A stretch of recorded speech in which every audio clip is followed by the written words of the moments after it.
Are you a brewhead? I'm a brewhead. Are you a brewhead? I'm a brewhead. Y'all are brewheads? Yeah, we brewheads. So pour a glass of craft beer, we can do this. Yeah. What's good, y'all? This is C-Certified Brewhead, and welcome to episode 110 of Beer Now the Podcast Adjunct series. This evening, Barrington and I are going to be chatting to some fantastic human beings.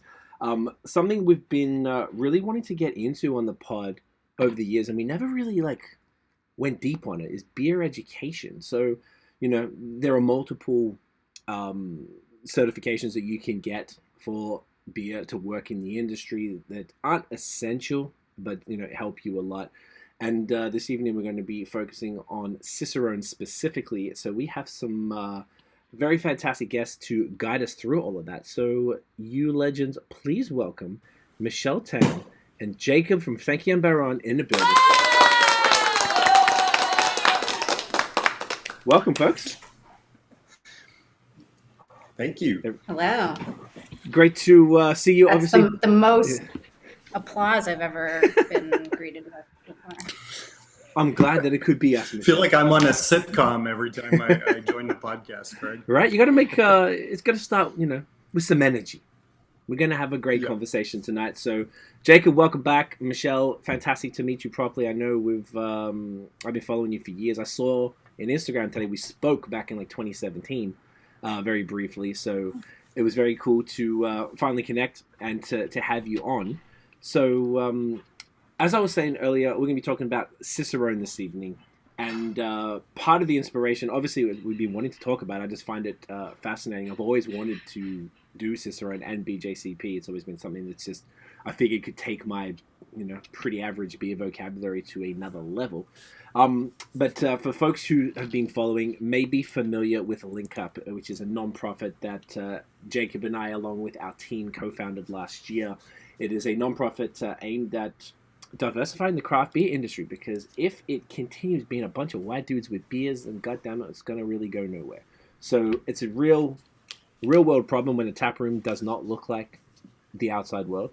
And it's something that we're super passionate about. And Jacob could expand on this if you wish. But Cicerone happens to be one of our partners. They got on board from the very, very beginning, which means a lot because we hadn't done jack. We had a good friend, shouts to Letitia from Beer Culture out in St. Petersburg, Florida.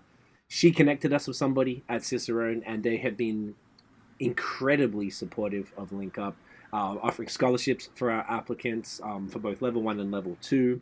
Giving us even discounts, so when we do purchase the scholarships for our applicants, they're making our dollar go a little further so we can help more people. And we've had some great meetings with them, and they're just really kind individuals. And they actually planted this idea in our head. So when the opportunity came out to chat with you, Michelle, it kind of worked out perfect, because they were like, "Oh, you guys should do you could do a podcast with some Cicerones." And so I'm like, "Yeah, Jake," and I'm like, "Yeah, let's do that." So this kind of just worked out really well.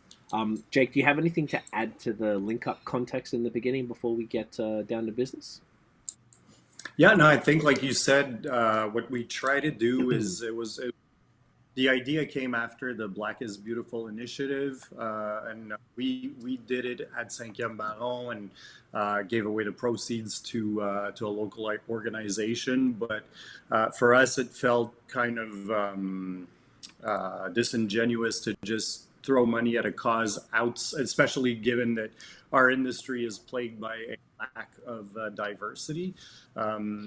So we discussed and brainstormed how could we do something to sort of help stimulate change in that direction.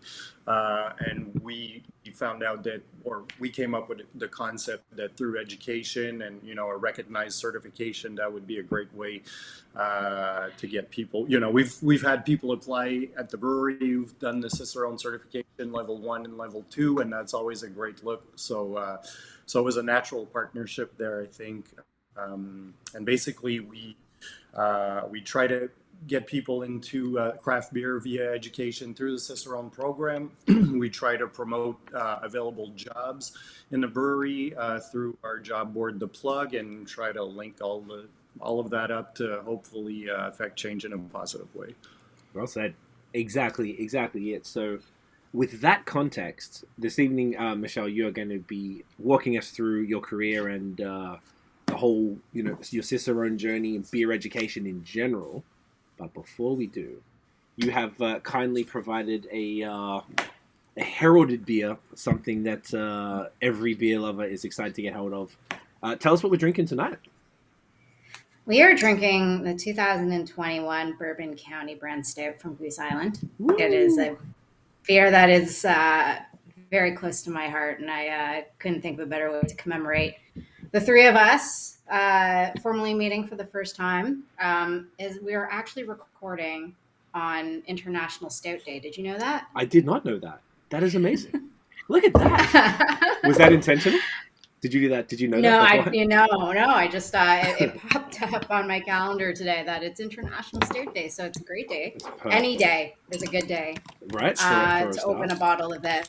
So we're opening 2021 from last year. We're also on the brink of releasing the 2022 vintage, which gets released every year on Black Friday.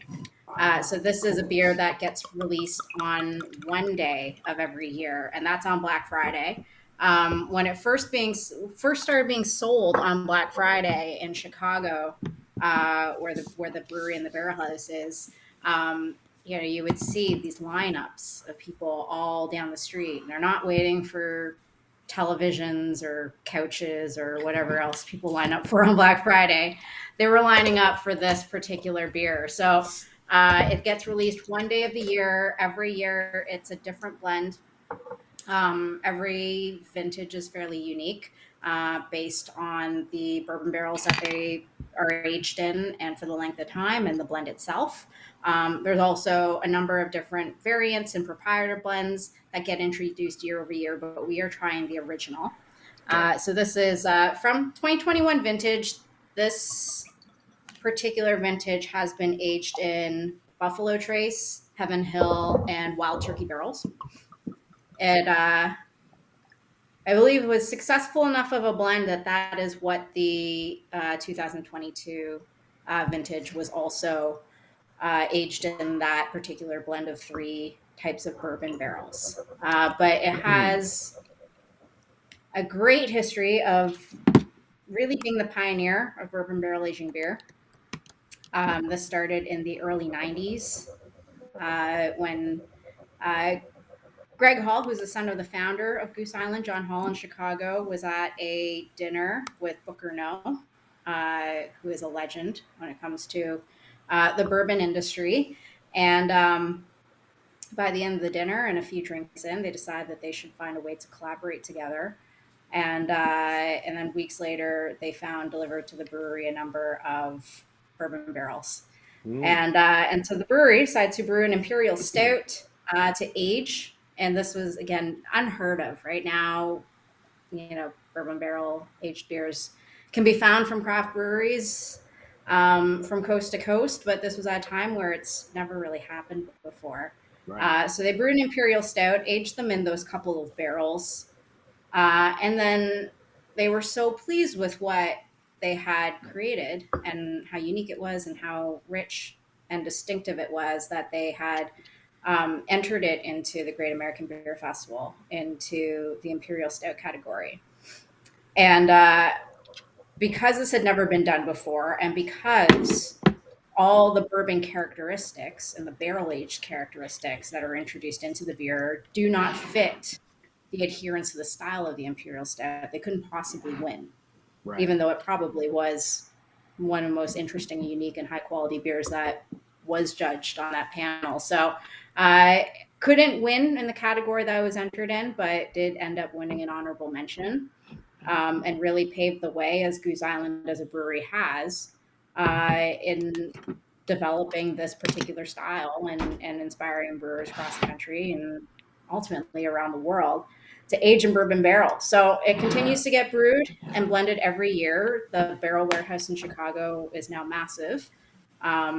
I bet. Many of those barrels devoted to Bourbon County Stout in particular, but also a number of their sour sister beers.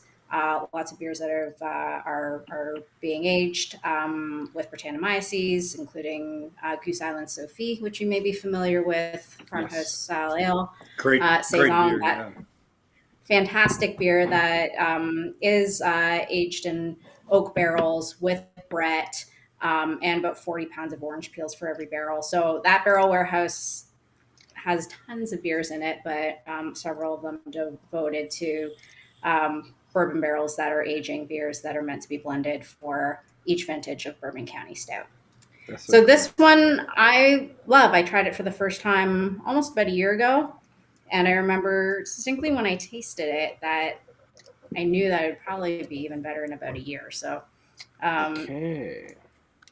we often find that they do come out running out of the gate. I mean, they're great to drink as is. If you get a chance to have your hands on a bottle of it, of the current vintage, they're great to drink now. But if you have the fortitude and the patience and the space to hang on to it, I highly recommend it as well.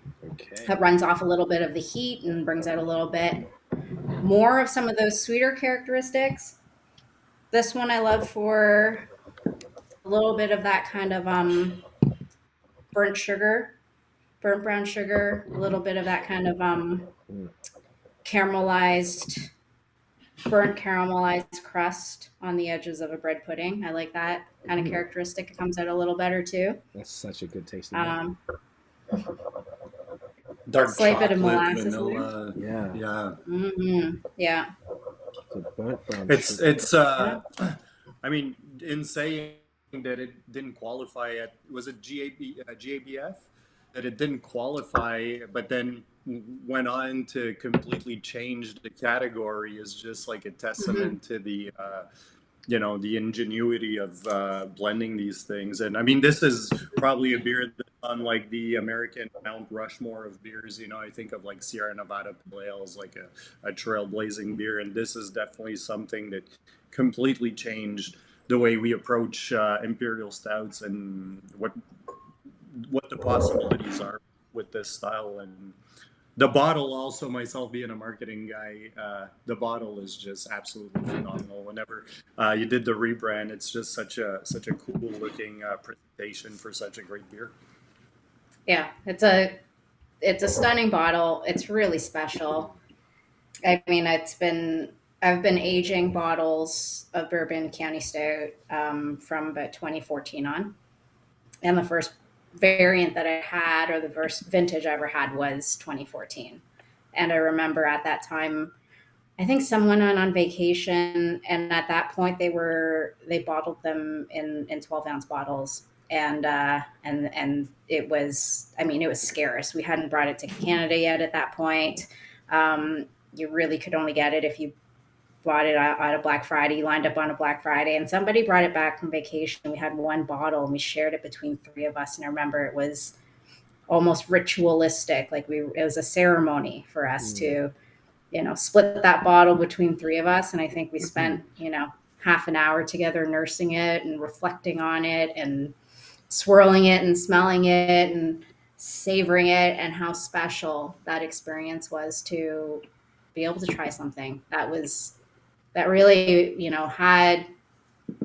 really was just incredibly special. So, I've had the opportunity to, visit the barrel house over the years. I've had the opportunity to, be able to keep a bottle of every vintage since 2014. But I always want to keep in check, how it felt the very first time and how special that first time was. That, as you spend more time in craft beer and you have the privilege to be able to taste lots of new things and, form opinions about them, and you don't want to get so jaded to forget that how special it was at the beginning. And so to me, every time I open a bottle of this, I try to remind myself about that this is something that's very special. This is something that not everyone can make and not everyone gets to try. So cheers to both of you that we get to try this together this evening. It's an honor. Thank you. Yeah. I used to go through quite a bit of trouble to trade for 2014, 2015 vintages. I think I have a wine still kicking around in the cellar. like you said, it was such a special beer and one of a kind almost. And it's important not to lose fact, as breweries grow and beer becomes more available, sometimes the people misconceive availability with quality, or so this is definitely one that that's always fun to, whenever it releases every year, just grab whatever we have access to, and enjoy it every year. So I was very very pleased to find out that this is what we were going to be drinking, so thank you very much. Yes. The first one I ever lined up for, first Black Friday I ever lined up for, was in 2015, and it's the only time I've ever lined up for anything on Black Friday. And I showed up at five in the morning in mid-November in downtown Toronto. I believe this was the first time it was ever brought to Canada, and there was only about 200 bottles, and I showed up and I was the second in line. I'm still sitting on those ones. Those are still sitting in the cellar. So it's the only thing I've ever thought that was worth lining up for on a Black Friday. That's for sure. But we're very lucky that these that these are now not just in Toronto. The 2022 vintage, which will get released this year, this month, I believe will be coming to Vancouver, Montreal, Toronto, and Halifax. Very cool. How can I think we get some in Ottawa as well, if I'm not mistaken. It might be just a few bottles, and it's a shit show, but they're there for to be picked up for those who are willing to line up. If you're in Ontario, if you're in Ontario, it will be on the LCBO online. So it is. Definitely get everything lined up on the computer in time to purchase that online. There also will be a few, I believe, on-premise accounts across Canada. So there will be a few restaurants and bars that will be pouring kegs of it. And if you are in Toronto, the Goose Island Brew House on the Esplanade will also be hosting a special event where you'll be able to, I believe it's a 20, 21, and 22 flight of Bourbon County that you'll be able to try if you're local in Toronto.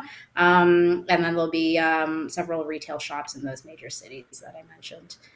So we're doing our best to, try to share what's so special about this with as many people as we can across Canada. I love that. Right. Is it? And sorry, Craig, you were talking earlier. Sorry, I just want to, because you were talking about the massive barrel room over at Bourbon County in Chicago. And correct me if I'm wrong, but I believe there's like a cool video on YouTube that runs about 45 minutes, 50 minutes. And it talks about the process of selecting barrels for each year's blend.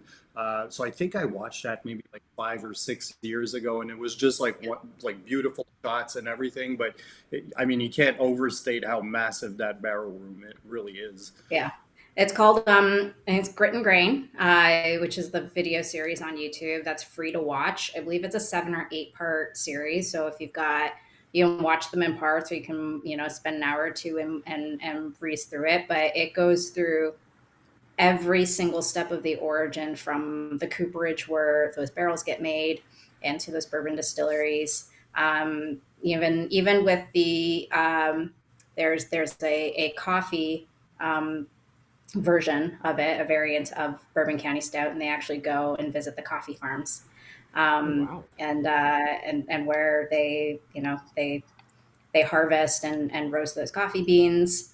So really dive into what makes it so special, and the roots of the craftsmanship, the artisanship, and the agriculture that goes into creating something like this. So I highly recommend it. It's a great watch. Yeah, that sounds fascinating. For those, just to last question on the availability, which is very cool because this podcast will be coming out next week, so it'll be a couple weeks before people can drop. So it's very good timing. In Canada, do we get multiple variants, or is it the straight up and down bourbon barrel age? Because I know there is a handful or a dozen or something. different ones?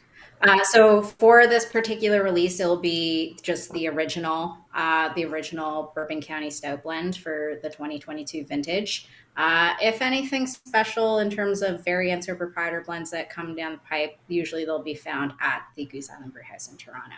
Love it. Yeah, so it'll be in retail in Vancouver.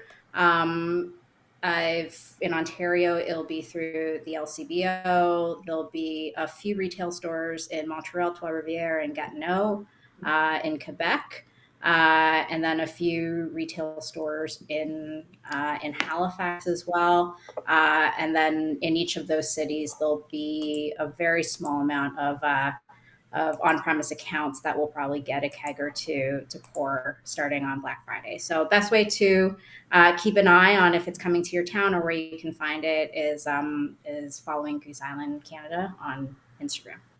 Love it. Love to hear it. I'm excited. Didn't realize. I totally forgot that it comes out Black Friday. That's amazing. It always sort of felt. I just moved to Hamilton from Montreal like 3 months ago, so I'm used to not being able to get it. And I was like, oh, I see all the people in Toronto lining up to get it, and I was like, oh man, we never do. So now, very happy to hear for the Montreal folks that they do it. And if it's through the stores or the SAQ used to always do. I'm not sure if you ever did it, Jacob, but they had they used to do like a lottery. So if you wanted like Cantillon, or they did these drops, and you went in the lottery. Did they do it? Is it like just first come first serve, kind of like it drops at 10 p.m. Make sure you're on there with your credit card and blah blah blah, or is it like the lottery system? With the LCBO, it is, I believe. So LCBO is just first come first serve, with what's available there. And then I believe with the retail store, same thing. So if you are eager to get it, to make sure you're there bright and early on the Friday. Yeah. I love it. I love it. I want to just finish up any more tasting notes for this beer, because this is spectacular. Did you have? I know you were talking through. We started talking through. I think we went on tangents as we do here. Was there anything else you wanted to sort of just add? I'm getting a bunch of like this vanilla oak. So I'm like, even maybe is it licorice or tobacco kind of, because it's that real dark, leathery kind of vibe in there. Definitely. Yeah. I'd say a little bit of kind of like that dark roast in the coffee that will come out there. A little bit of the licorice is coming out as well too. Yes, definitely. Yes. It's got definitely from a chocolate characteristic. I wouldn't say it's necessarily like dark chocolate, but it's got almost like a fudge characteristic to it as well, like a caramel fudge characteristic to it. And then like real vanilla. So like, far from extract, but like just actual like real vanilla comes out through that barrel. And I just really love that kind of crusty burnt, like panela sugar kind of characteristic to it, like Demerara sugar. I find that kind of really came out. It came out a year ago when I had it, in 2021, and it's definitely like still there as like on the top note, which I really like. That's great. I love it. This is spectacular. I've only had it maybe 2 or 3 times ever since I've been into beer, I guess in the last decade or so. So it's really nice to be able to sort of sit here and sit on the glass and not drink anything else and just like let it go. And I was saying to you guys earlier, and I imagine this will be interesting throughout the conversation, it's going to change as the beer warms too. So I imagine, are there any specific characteristics, or shall you just, like, when we sip it and if something pops up, do you want to just mention it? Because I imagine you've had it before and you kind of know where it's going to go. It'll definitely transform. Over the next hour, you'll probably pick up a few things out of it. I find those more kind of nuanced and earthier characteristics come through a little bit later, once you kind of adapt and acclimate to more of those like sweeter characteristics or the sugar characteristics or the caramel and the chocolate. So you'll find a little bit more of that tobacco come through. Actually is a fantastic pairing with a cigar. Considering that some of that, or those earthy kind of tones will come through a little bit later, but yeah, great pairing with, obviously your classic pairings with imperial stouts. So it is going to go great with like your chocolate cakes and your donuts and desserts, but goes really nicely with a nice cigar too. Love it. For the sophisticated folks out there, here for yes. it. That's amazing. So let's get into the beer education side. So first of all, I'd love to hear, Michelle, about your personal like trajectory, like how you first discovered craft beer, and then how that led, for you to actually follow this as a career path, and the Cicerone and the whole works. Yeah. So I started in the kitchen. That really was what I thought I was going to do with my life. That was, what I had studied, and I was working in the kitchen. And I remember one day after shift, we went to a craft beer bar, and this was before there was, tap rooms or craft breweries in Toronto. And if you got your hands on anything that wasn't domestic, it was usually you're trying like European import. And there was one place, and I remember going in there and asking for something pretty basic, and they, and certainly didn't make me feel bad about it. In fact, they said, if this is what you like, we don't have that, but let us introduce you to something that's probably pretty similar and hopefully is what you'd enjoy. And they poured for me Sierra Nevada Pale Ale, and that was the beer that changed my life. And that is I was really lucky. That was a beer that really changed everything for me. It changed the way that I thought about beer and what beer could be. Paid a lot for it. Because those, and in those days, those were like direct, like private ordered directly from the brewery to get them, through the LCBO. Yeah, I was gonna say that wasn't a beer that was available on tap pretty much anywhere. I don't even remember seeing it. Mind you, I'm in Quebec, but it's not something I see on tap at a bunch of places. Even traveling, I've seen, Lagunitas now and more, American breweries abroad. But for such a legacy beer like Sierra Nevada Pale Ale, I'm wondering, it must have been private orders, a keg here and there kind of thing. Yeah, there was a real commitment to, if you really wanted to. I mean, I don't believe Ontario had general distribution of Sierra Nevada until about 2015, I think. So up until then, and there really was only one place in Toronto you could get it, which was the Beer Bistro. There was a real commitment to building relationships. It was the first place in Toronto you could get Cantillon. It was one of the first places you could get, AB, or where you could get New Belgium, and really anything. There was a real commitment to building relationships directly with those breweries, and bringing those products across the border and through our systems to be able to sell. That came with a price. It was an $8 bottle of Sierra Nevada that I got pretty hooked on visiting after shift and having that beer. But it really was the beer that changed. And everybody has one, right? Everybody has the beer.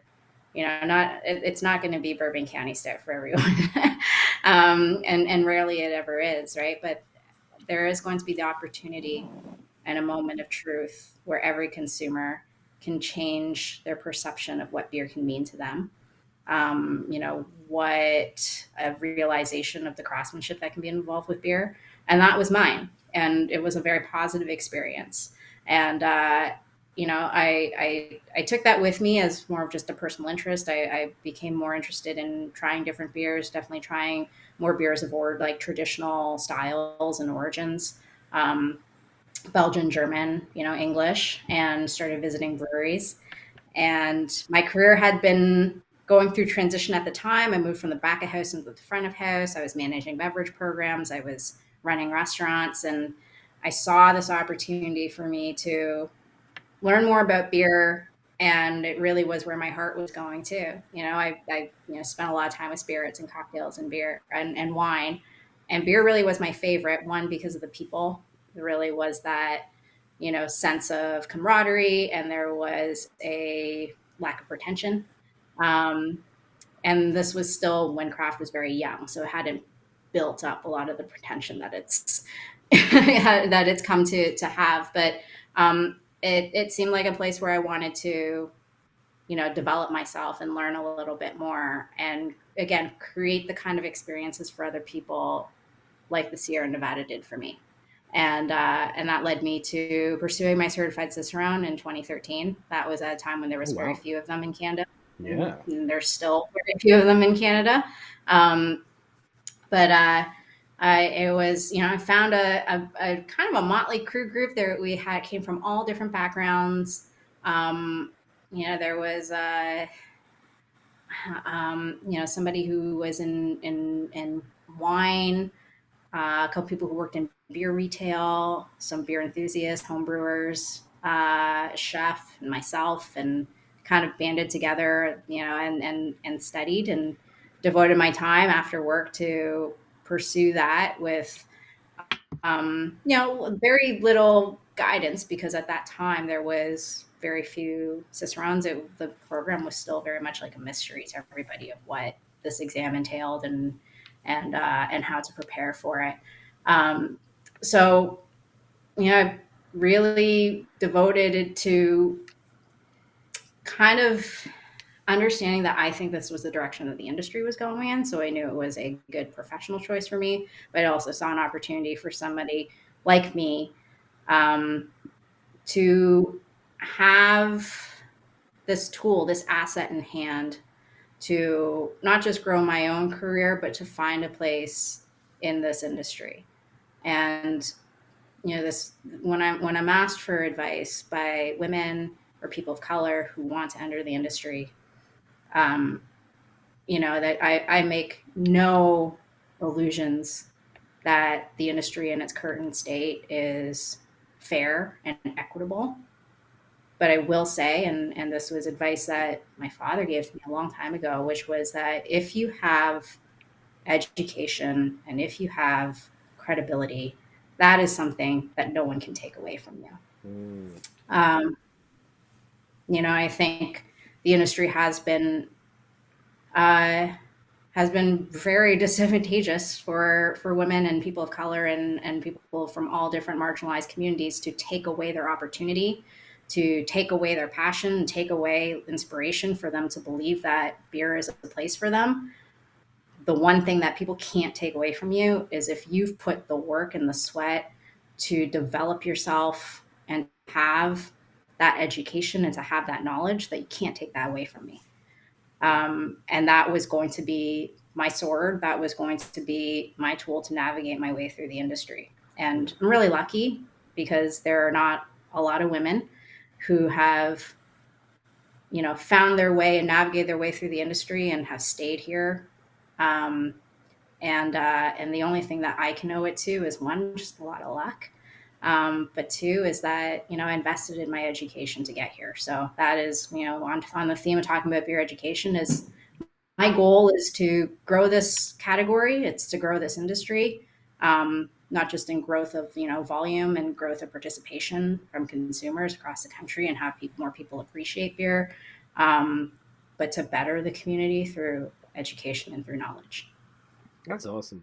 I was going to actually ask, why did you choose Cicerone? But it sounds like your father's advice was had a bit of a sway on you, where it was like, if I get educated, well then, like you said, no one can take that away from me. I'm going to be able to go to. It essentially opens the door to many more opportunities for you, for as far as where Cicerone could take you. Is that accurate? Yeah, absolutely. There's definitely lots of options for education, and certainly formal accreditation is not necessary. It Right. is having the knowledge and being able to apply it. But at that time, I believe the options for me, one was to pursue Prud'homme, which I think is an excellent program. In fact, I think it's a very applicable program for those that want to have the knowledge to use every day, especially if they're, selling, serving in the hospitality industry for beer.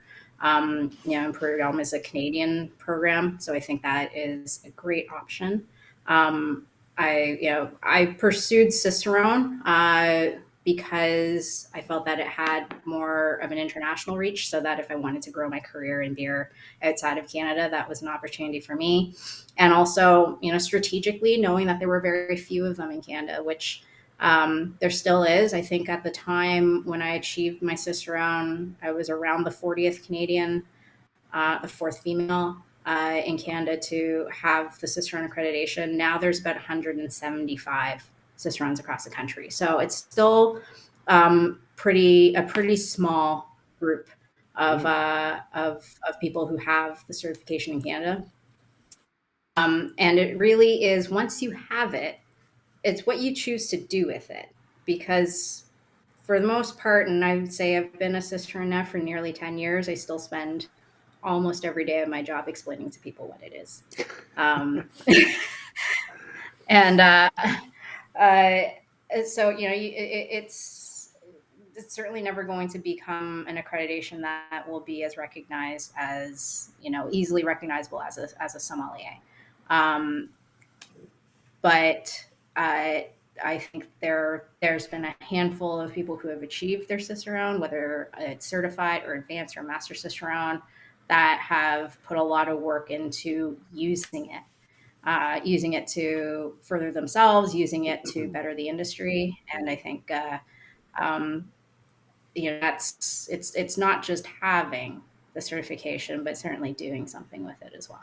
I've been really lucky to be able to, create a role for myself and what I've been doing for the last several years to be able to use this knowledge and trying to, grow the industry through it.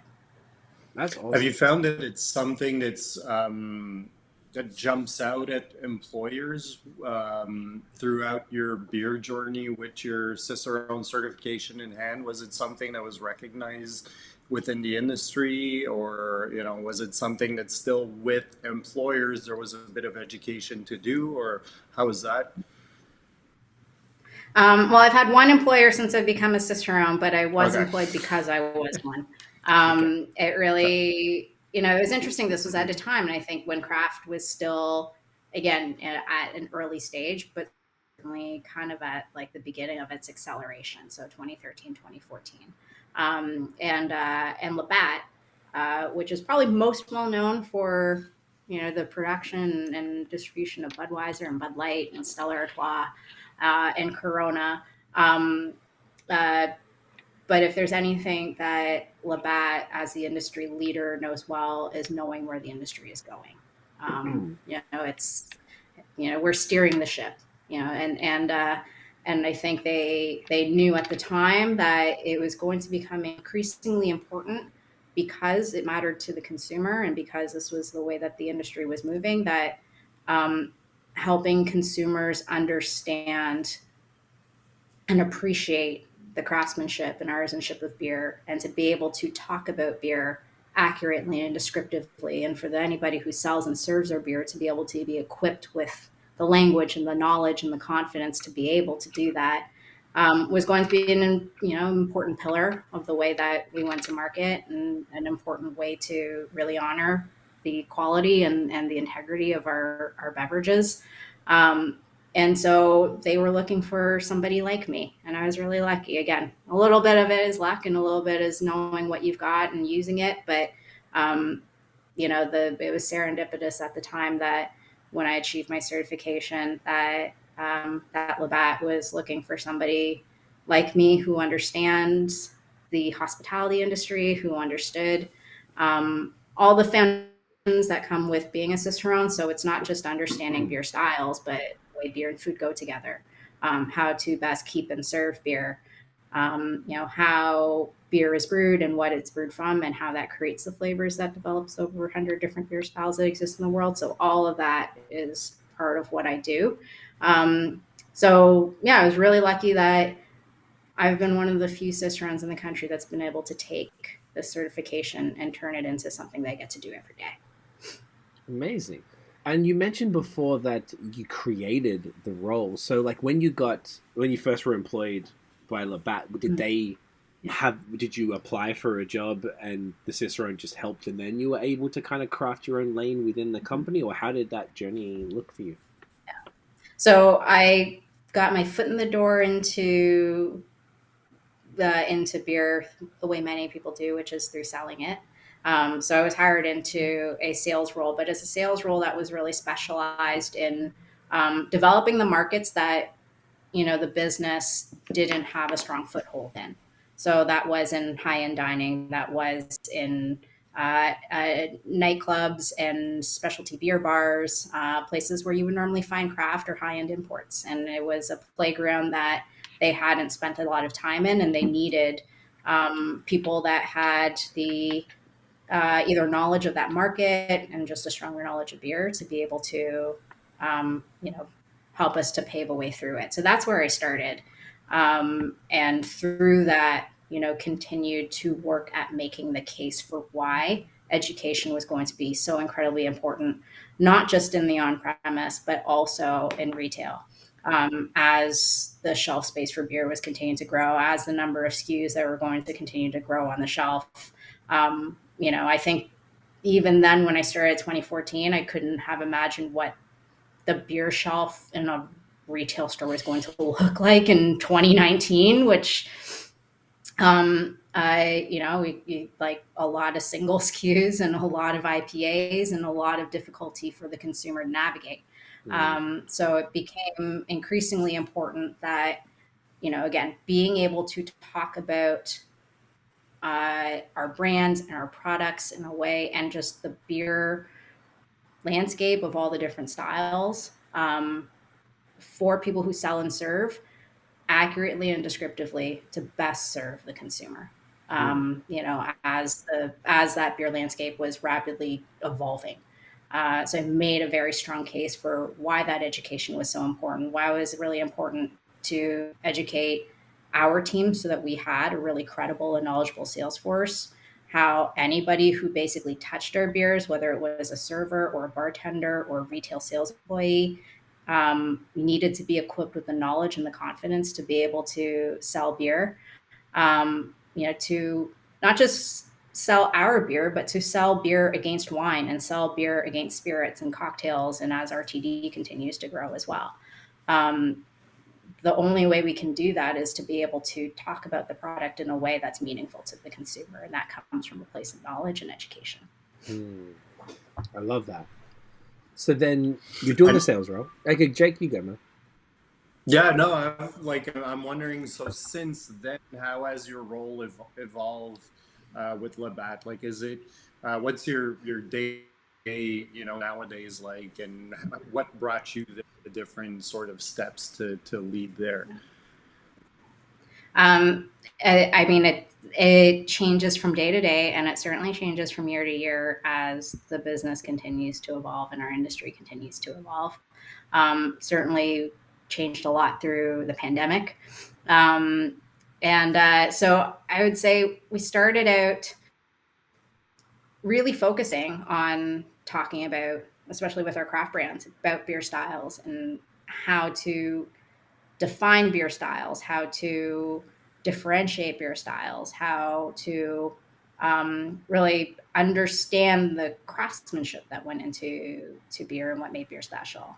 And then that had evolved into, as we acquired more craft breweries into our business. So at that time, the only one we had was Goose Island, but then we brought Mill Street into our family, and Archibald and Stanley Park and Banded Peak, and there was a greater opportunity to talk about beer and brewing and craft and styles. And then what became increasingly important was the way that beer interacted with food. And so much of my role became integrating that culinary background that I had into, and the passion that I have for food and flavor. And that really, if you define what my life and my work is comes down to flavor. It's a fascination with flavor, whether it's food or whether it's, wine, beer, spirits, cocktails. But it big part of my role, and it continues to today, is exploring beer and food together, how they talk to each other, how they interact together, how we communicate to consumers and inspire consumers to integrate beer into their meal occasion. How we can cook with beer, how we can pair with beer, how can we take the conversation away from wine as dominating as the beverage to be enjoyed with food. And that led to, some of the best kind of joys of my work, which is working with chefs, developing recipes. That continued to be even more important through the pandemic as consumers were cooking at home and drinking at home. So it really was an opportunity to educate consumers on, again, how to pair with beer, how to cook with beer, why beer matters when it comes to enjoying your food. And add that to the change through the pandemic where everything became digital and virtual and on camera, led to initiatives like doing online cooking classes, a program we called Stella Supper Club, where we got to work with chefs and teach people on how to pair beer and cook food at the same time. So, So that continues to be part of my role every day, is continuing the conversation of beer and food together. Today, what does it look like? Um, the food part is still a really important part of it. But I think both the retail landscape and the hospitality landscape are so different now in a COVID recovery world. When you're dealing with lots of people who are entering the industry for the very first time, we now have the Gen Z generation now coming into legal drinking age and selling and serving beer the first time, who have a completely different approach and outlook into why beer is important, if it is at all for them. So the first thing we teach now isn't even why you should pour beer into a clean glass, or how beer pairs with food, or how beer is brewed. Um, the challenge now, the challenge in today, 2022, is why anybody should give a shit about beer and why they should care about that knowledge and why they should care. And so it really is trying to tap into and resonating with people who are coming into the industry, why beer is special and why they should care. And if we can find a way to get them to care, whether it is appreciating and respecting the craftsmanship and the hard work of the brewer, whether it is trying to tap into an appreciation for the historical significance of beer, or whether it's tapping into flavor and experience and inspiring the guest or inspiring the customer that comes into the store. So we have to find a way to really cross this bridge and inspiring people again to understand why beer is important before they can even give enough of a shit to learn about beer, the best way it can be served or the best way we talk about it. So I would say my role changes year over year. I take on new projects. The industry looks a little different, especially, it's been a really exciting decade of my life where the beer industry has rapidly changed and our business has rapidly changed. Our portfolios has grown as many breweries have, bringing in RTDs and seltzers and sodas into their portfolios. Craft breweries are, and we are as well. So I've expanded my knowledge capabilities also. So, I'm now certified in spirits and in wine and in cider. And, I spent some time learning about sake over the pandemic as well. So it's growing my knowledge base into all the new, different pieces of the portfolio that we're introducing. It makes me more qualified, makes me more credible. It's been a lot of fun for me to learn and expand my knowledge and capabilities as well, and then transferring that to our business and our sales force. But this has been probably the biggest challenge and change, where is figuring out a way to bring education to people who sell and serve beer and bridging that gap. Because it used to be we would come through the door, the first thing you would learn about beer is learn about the ingredients, learn about the brewing process, learning about, keeping and serving in glassware and cleanliness, learning about the principles of beer and food pairing. Those, we believe, are still the foundations that if you work in any capacity in selling, serving, marketing beer, those are all things those are the basics that you should know. Now for us, that's phase 2. Phase 1 is now trying to tap into why that even matters and why it matters to growing and selling beer in this industry, and how it creates better experiences for the consumer. I go back to that Cervada moment. We all have it. We all have the moment. It's like, how do we create the next generation of people who are going to create those moments for more people, to invite more people into the beer category, to invite more people to participate in beer, to be inspired and excited about beer. And we can't get consumers in the door to be excited about beer until we can get the people who are selling and serving beer to also feel passionate about it as well. So it's a new challenge. It's definitely a new one. Like, I don't feel old, but I definitely have been in the industry now. for some time. And I would say the crossover of Gen Z's coming into the legal drinking age, Gen Z's coming into selling and serving, and coming into the hospitality industry has been a huge gap for us to figure out how can we get people excited and inspired about beer again. Is it the consumer habits you find have changed, or are they reaching for something else? Are they drinking less? Have you been able to identify really what's been the factor that sort of changed what seemed to be generations of loyalty to beer, so to speak? And Yeah. yeah, so I don't know Yeah. if you've So noticed certain particular. what's been true for the last several years about consumer is the growing need for choice. So there's no longer just a lager drinker, or there's no such thing as just a craft drinker or a wine drinker, right? This has been true probably and been growing pre-pandemic, but um, that a single drinker can love drinking, you know, domestic lagers, but also can love drinking craft beer.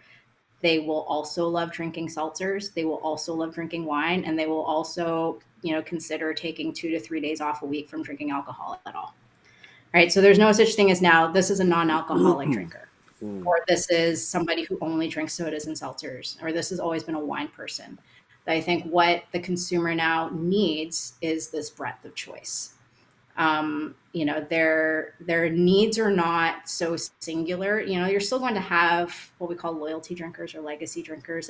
They're going to drink their Budweiser from now until eternity. But you have craft drinkers, and we would consider the connotation what craft drinkers used to mean were people who drank independently brewed ales. Well, independent breweries now brew lagers that taste a whole lot like domestic lagers brewed by microbreweries, right? So, you can have somebody who goes to a ball game and loves to drink a Budweiser or a Bud Light, and then go home and has a bunch of, you know, beers they picked up from their local brewery, and they'll go to the cottage and crush a couple of neutrals and take Monday, Tuesday off from drinking beer, so they'll have a bunch of non-alcoholic beers and Bud Zeros in their fridge. So that's a consumer we're dealing with now, which is again making the case for why anybody who is working in this industry to be thoroughly knowledgeable. It is not just knowing the selling points of your particular brand. It is now understanding the ins and outs of different types of alcohol. So now it's the challenge of somebody who sells in this industry is now having a knowledge for non-alcoholic products as well as spirit-based products or malt-based or RTD products, and even sometimes having a knowledge of wine and also of cider. And so the breadth of knowledge that's required now to do well in this business in order to grow it is really important. So education is increasingly important. And then also more knowledge about the consumer. So understanding the consumer, understanding the need states, understanding the occasions for which they're shopping or drinking for, so that you can match the right product, not just beer, but the right product to the right consumer for the right place and the right time. So that's kind of where we're at now. It's just become, the growing complexity of it. So somebody who is a sales rep, whether they're a sales rep for a macro brewery or a sales rep for a craft brewery, they're out there selling hop water, non-alcoholic beers, and they're now selling seltzers, they're selling beer, they're selling ales, they're selling lagers. So anybody who sells and serves needs to have that knowledge in order to continue to grow all those different segments of the overall category. But it's also having an understanding of the consumer, understanding the reasons that they're shopping if they're going into retail. So understanding the reasons for their trip, understanding the way they shop, understanding what they're shopping for, the occasions they're shopping for, understanding how beer goes with food so you can pair the right product for that particular meal.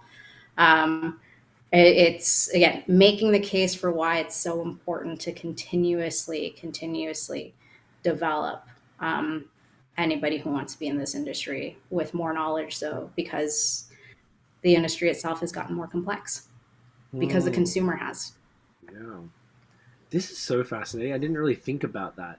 On the Gen Z side, so the consumer stuff is like, it makes complete sense that people are drinking the like you're saying, there's no like loyal, I'm a Bud guy, this is what I drink or whatever. That's kind of gone out the window for the most part, maybe stuck with the boomers. For the Gen Z though, because it's something that we talk about a lot, whether for all elements of them, of Gen Z, and just sort of studying and thinking about like habits. Why are a lot of Gen Z? Sorry guys, if anyone's listening, Gen Z, but why are a lot of Gen Z employees kind of shit? Like, why did there's this entitlement and this different kind of vibe. So when they're coming into beer, this is something I never thought about. Why do you think they, like, you have to say this is why you care about beer? Like, why do you think they're coming into beer not caring about it whatsoever, or at least sort of working in a serving situation and not caring or not knowing about beer? I'm certainly not an expert on the insights around the consumer, especially in that generation. So this is definitely from anecdotal, and I've definitely been That works. asking a lot of questions about it. This is certainly a generation where drinking as a social occasion, it I wouldn't say is irrelevant. It just resonates with them in a different way. This is a generation that certainly, where, I think for millennial, the sober curiosity is something that, we dabble with, where we're like, okay, I'll try, take a month off sober October, or like dry January, or I'll, do Monday to Wednesday without drinking. It's kind of this dabbling with it. And sometimes we still feel a sense of insecurity or trepidation around, not drinking in social occasions where it's typically expected. I think this is a generation where that if you chose to be sober, or, chose occasions to be sober, where it is absolutely 100% accepted. So part of it is why should we drink? Is it required, to, create the occasion or the vibe of, if you wish, of what they're trying to, curate for themselves. In terms of how they make decisions and make choices, I'm still, really trying to dive into, figuring it out. But, the values and the motivations are certainly very different from what we have grown up experiencing. So I think if we want to, I think that is a generation that we need to pay attention to and understand what resonates with them. But the other one is also the aging population too, right? So you do have, great deal of our population, growing into, over, I think the bracket's over 50. So a huge chunk of our population is going to be over 50, and they are exploring not drinking for other reasons, which has more to do with like health and wellness and, longevity. Yep. But they're certainly not shy about, having the experience and understanding what it means to, include, beverages, adult beverages as part of their, consumption. So it is more about, I would say, quality, not quantity. How do we pick the right drink for the right meal and savor that and experience that? It's again, the education part of it is we have to know all the products that we have and all the ways that we can talk about them so that they resonate and they make sense and they're meaningful to all the different consumers out there that are able to drink alcohol. So it's, again, Complex. Increasingly complex. Yeah, as much as you need to consider Gen Z and how they're changing, we have to consider, 50 plus and that generation, how that's changing. And then also even within the brackets of millennials and Gen Xers ourselves, we're changing too. And a whole world changed after the pandemic. And everybody's values and motivations have changed. So a lot of this is made everything much more complex. But again, continues to make the case for why, we continue, here's the thing, nobody stopped drinking beer over the pandemic, but we may be finding different generations drink beer for different reasons. And then one thing I can root down to of hopefully it makes sense and is meaningful to anybody, is that it doesn't matter who you buy your beer from or where you buy your beer from. And it doesn't matter how big or small the brewery is that brewed it. The brewing process is the same everywhere. The brewing process is the same in every continent. The brewing process is the same in every brewery of every size. And brewing is fucking hard. And a lot of people work incredibly hard to make beer. Pretty much any beer that's sold commercially has to go through so many quality checks and balances that you can be rest assured that anything that leaves a brewery is drinkable and pretty fucking good. So all these ways from the time it leaves a brewery to the time it lands on somebody's dinner table when they pick it up from the shelf in a retail store, or it lands in front of them at a bar or on a table when they go out to eat or drink, is the million ways that we screw up something that's really good. You know, whether it's through packaging or handling or service or dirty draft lines, you know, all those different ways that we need to protect the beer, on top of the way that how we talk about it to the consumer, right? So are we talking about beer in a way that's accurate and descriptive, so that anybody who's trying a beer for the first time is experiencing the way that they deserve to experience it. They're to experience in the way that the brewer intends for them to enjoy it. The brewer intends for the consumer, first time or long time, you know, consumer of that beer, the brewer expects it to be fresh. The brewer expects it to be protected from bacteria, from light, you know, from age, you know, all the things that we owe it to a brewer who works really hard to make a really good beer. So that, you know, if they're trying that beer for the very first time, that could be the beer that changes the way they think about beer, for good or for bad, the moment of truth. So when I'm continue to kind of go out there and fight the fight of talking about beer and educating people about beer and why it's important to know about it, that's who I'm doing it for. I'm doing it for the brewer, because they work really hard and we have to protect the integrity of that beer. And secondly, I do it for the guest or that consumer, the person who takes home the beer or the person who's ordered it and it comes to your table and comes to your seat at the bar.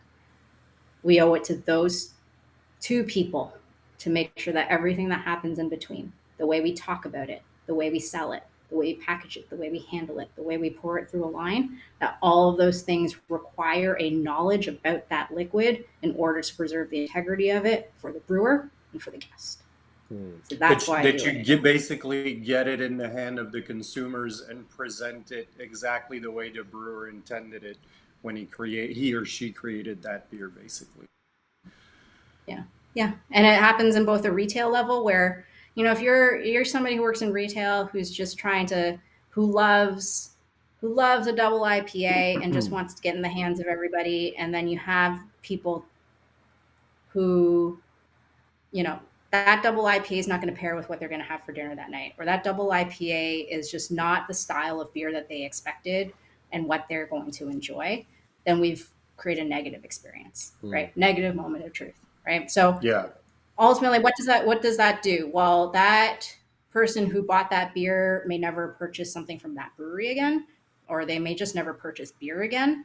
And again, we are here in the effort to continue to grow the category, right? To grow, you know, more participation and inclusivity into this category, into beer. Yeah. What happens if we are sitting at a bar and your server or bartender doesn't know the language to talk about this particular beer accurately, descriptively. They describe it in a way using, you know, bullshit words because they didn't really know what to say, right? And again, you know, not accurately depict what a brewer's worked really hard to create, right? And brewer has taken, you know, great pains to make specific decisions to make a beer taste a specific way. And if you can't honor that by, you know, talking about it in a way that's accurately and descriptively to inform the guest of what they're going to expect or how it's going to pair well with their occasion or with their meal, then again, we've created a negative moment of truth. And we've either turned somebody away from drinking beer again, or drinking from that brewery, or drinking at your establishment. So this is why it's important, right? This is when we talk about why do I feel like there's a purpose to what I do? That's why it's important, right? I want to go back to that Sierra Nevada moment. I want to create that. I want to equip as many people who work in this industry to create that for as many people as possible. Because that Sierra Nevada moment has now created 10 years of not just my participation as a beer drinker, or more than 10 years as a beer drinker, but 10 years of, a beer career. A career. Yeah, exactly. Right. Right. So, and so the more that we can, make sure that we are knowledgeable. With knowledge comes confidence. With confidence comes, an opportunity to be meaningful to a drinker, whether they're a long-time drinker, whether they're a first-time drinker. We need to protect as many people to stay in our category, to keep drinking beer, because one, we want more people drinking beer. We want a more diverse community of people participating in drinking beer. And we can't do that if we're not doing it the right way. Right? We just, and again, brewers are working really hard, and we want to make sure that brewers still have a job. We want to make sure the work that they're putting into it is, we're protecting the integrity of that beer, and we're honoring what they do. Yeah. We hear a lot at the brewery, being a small brewery, of people who tell us they thought they didn't like beer. And that's always such, it just shows you that we're only scratching the surface of, explaining what beer is all about, the possibilities, how in talking with consumers, we can figure out if we chat about your tastes, we can pair a beer with, basically what you're telling us. And so we still get that a lot. So there's a tremendous amount of work in beer education to be done because for a lot of people, their foregone conclusion on beer is one style and one style only, but it goes so far beyond that. So yeah. So many people think that they're not a beer person. And so in order to convince them that, like, here's the thing, you may not need to be a beer person, but I promise you, for whatever meal you're having or occasion you're having, a beer for that exists. Why? Because there are thousands of breweries across this country. There are over 100 different styles of beer. And in fact, most of those breweries will do something to that style of beer to make it even more interesting. And so the options there are endless. To find a beer that fits with any type of style of food or dish exists, right? So, but again, your opportunity to capture that consumer, to change their mind, you're not going to have the opportunity to put a flight of 10 different beer styles in front of them and try to find the one that they like, right? So we need to be meaningful in the way we want to understand them. What do you want to experience? What is the occasion that you're drinking for? Understanding what it is they're looking for and knowing enough about beer, whether it is, the flavors that are in it, the brewing process that are involved. You need to know enough about beer, and you need to care enough about the consumer to attach those two things together and synthesize it and to create some sort of recommendation. So you have one opportunity to convince them that maybe not to be a beer person, but at least somebody who can appreciate it.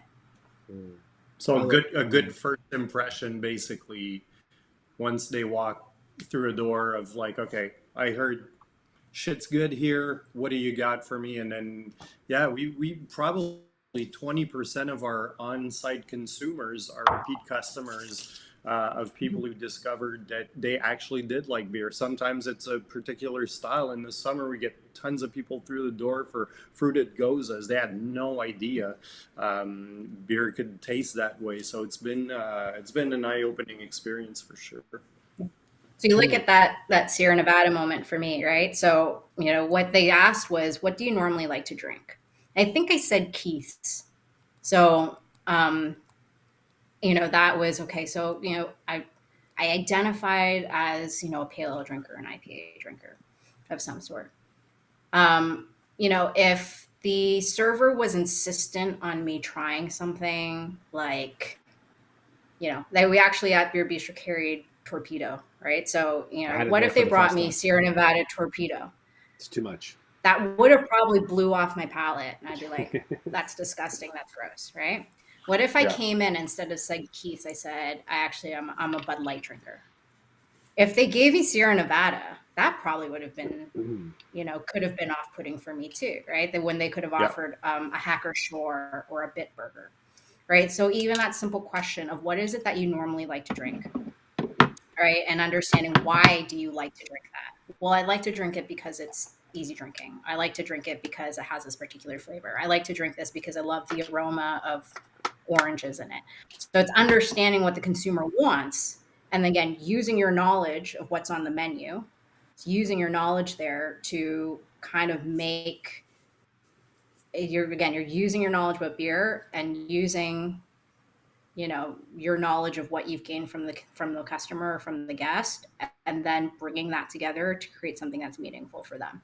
Mm. Because that one Sierra Nevada moment, what we call again moment of truth, it's really moment of truth means a single moment that could go either way, right? So that moment Yep. of truth with Sierra Well said. Nevada went one way that totally took my life and my career in a totally different place, when it could have gone in a different direction. Hmm. So anybody in this Absolutely. industry, right? Anybody in this industry has the opportunity to create a moment of truth to invite somebody into our category, Hmm. right? And so if we make people feel bad for liking what they like, right? And again, there's a beer for everybody.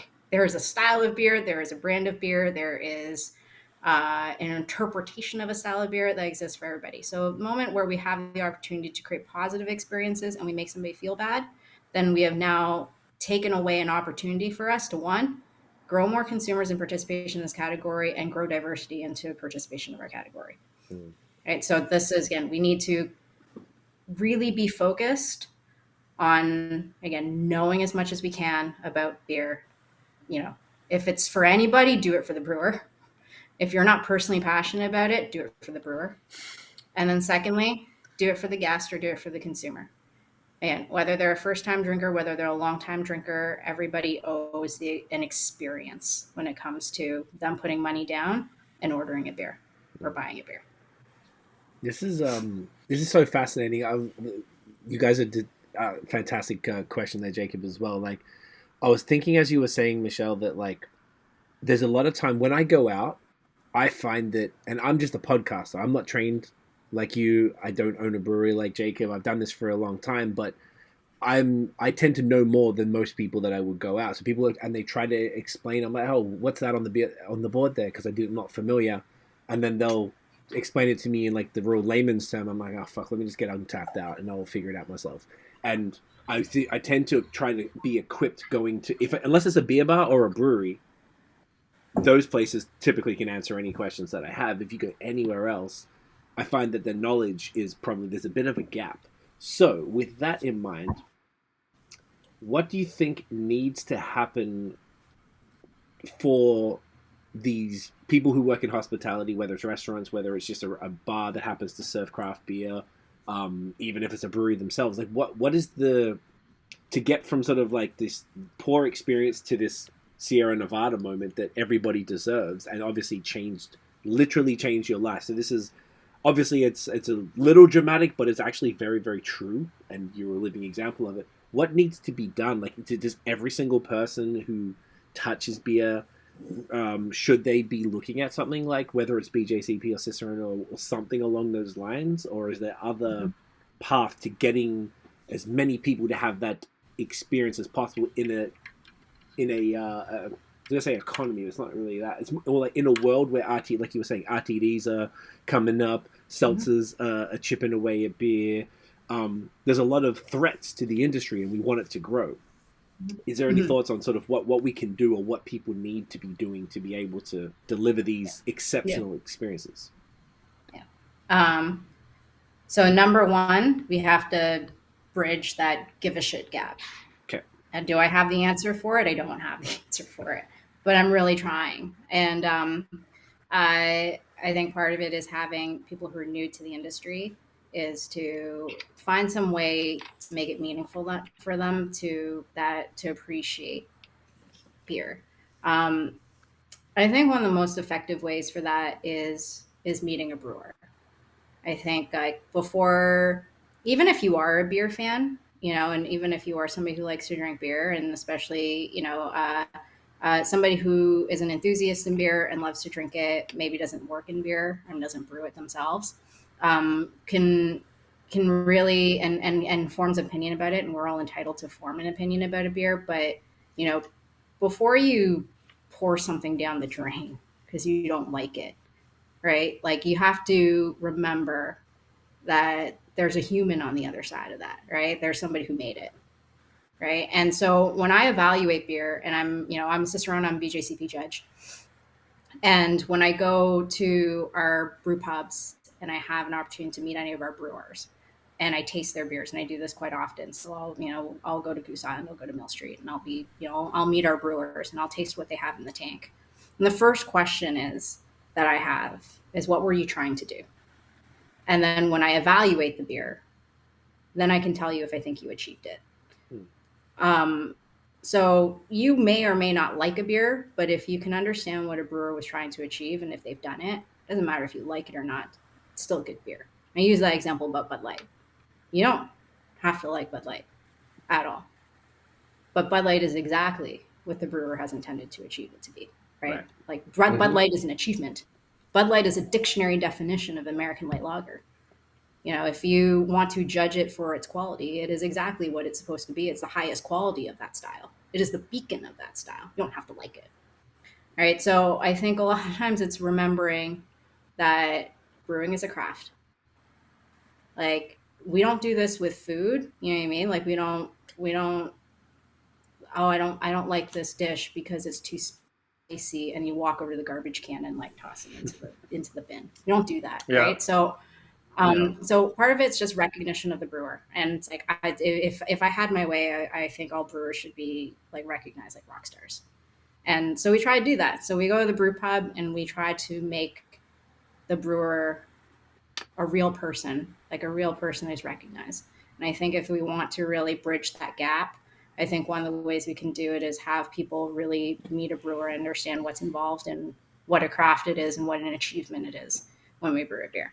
I think that's one way we can bridge that give a shit gap. Blue sky, what I think is required for us to create great beer experiences is the fundamentals. So one of them is like keeping and serving.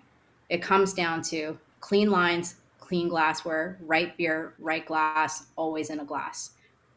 That is part of the experience. If we want to continue elevating beer, that it is treated with the same respect and the importance that wine is given, we need to stick to those fundamentals. Those create better beer experiences. If you drink that beer out of a glass, any glass, it's going to taste better than it does out of a bottle. If it's in the right glass, it's going to taste even better. If it's coming through a clean line and from the right temperature, even better. All right. So we can create better beer experiences with just the fundamentals.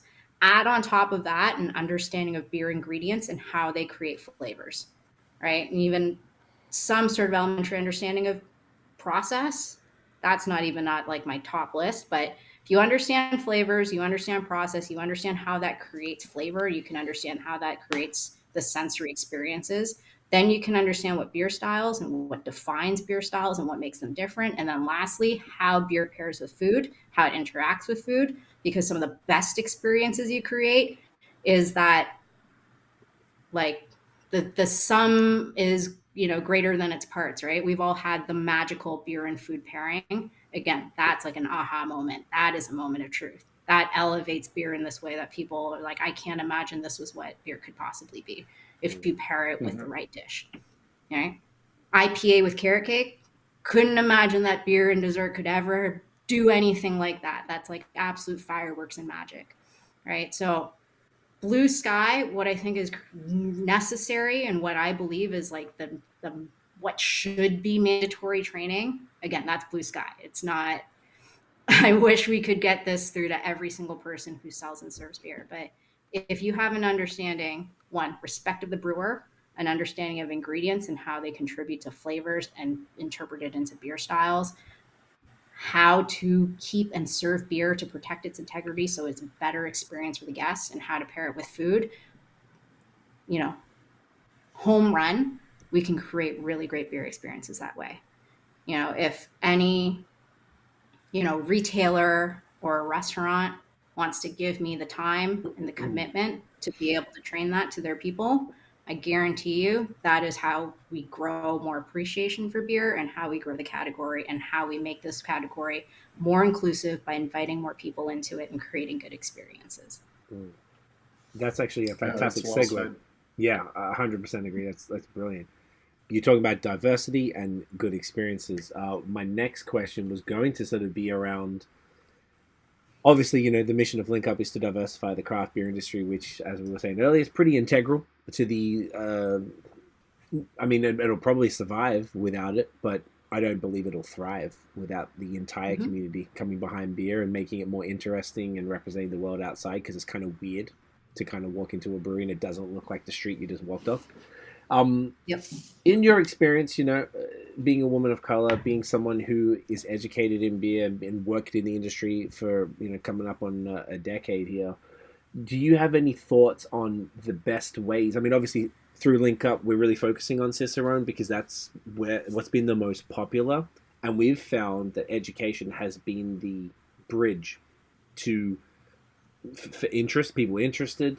It's easy enough. Each level is, you know, obviously gets consecutively more difficult, but it's a relatively simple path in the industry, and you can get that education and foundational knowledge, and then walk in and be like, all right, this is sick. How do you think that we can open those doors? And when I say we, I mean every single person, whether it's you're a drinker who just enjoys craft beer, whether you're a brewery owner, whether you work in a brewery, whether you work in a beer bar or a restaurant, or whatever your position is, and you just already have an interest in beer. Like, how can we as a community extend that invitation and make beer more welcoming and actually reach people? So, I mean, I mentioned it before. I think I'm incredibly lucky to, you know, have a position where I get to have a voice in the beer industry. When you look at the stories that have been so bravely shared by, you know, marginalized communities over the last year or two, you can see so many people who have just gone through, you know, traumatic and just damaging experiences that have led them out of the industry. And I'm really lucky I haven't experienced that. That doesn't mean I haven't had my share of microaggressions. That doesn't have my, you know, I haven't had my share of of experience some of the inequities that has, you know, favored, you know, male identifying people in our industry and white people in our industry. Uh, Education, you are absolutely right, is one way that I have at the very least leveled the playing field. Right. So again, education is something that you can't take away from me, and that is also the other thing that levels the playing field for me in the room. It's given me credibility and it's given me confidence. And I've mentioned a lot, with knowledge comes confidence. With both of those things, then you can be meaningful for the consumer to help grow the category. So I think that part is important. It is recognizing that education is going to give you more confidence. And with that confidence, you can do something with it, and it's going to level the playing field. But in order for us to move forward as an industry, and as each brewery needs to evaluate themselves independently, is that we cannot create change and we cannot move forward unless there's an acknowledgement of the failures of the system.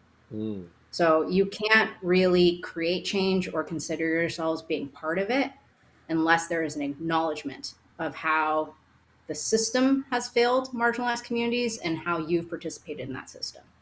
And that requires, and I think that is a huge failure, that you can't even move forward, right? You can't create change unless you've acknowledged that in the first place. And I promise you, you look across, you know, especially breweries that have been called out and involved in situations that require them to you know, that whether their employees or consumers have demanded them to create some sort of reconciliation.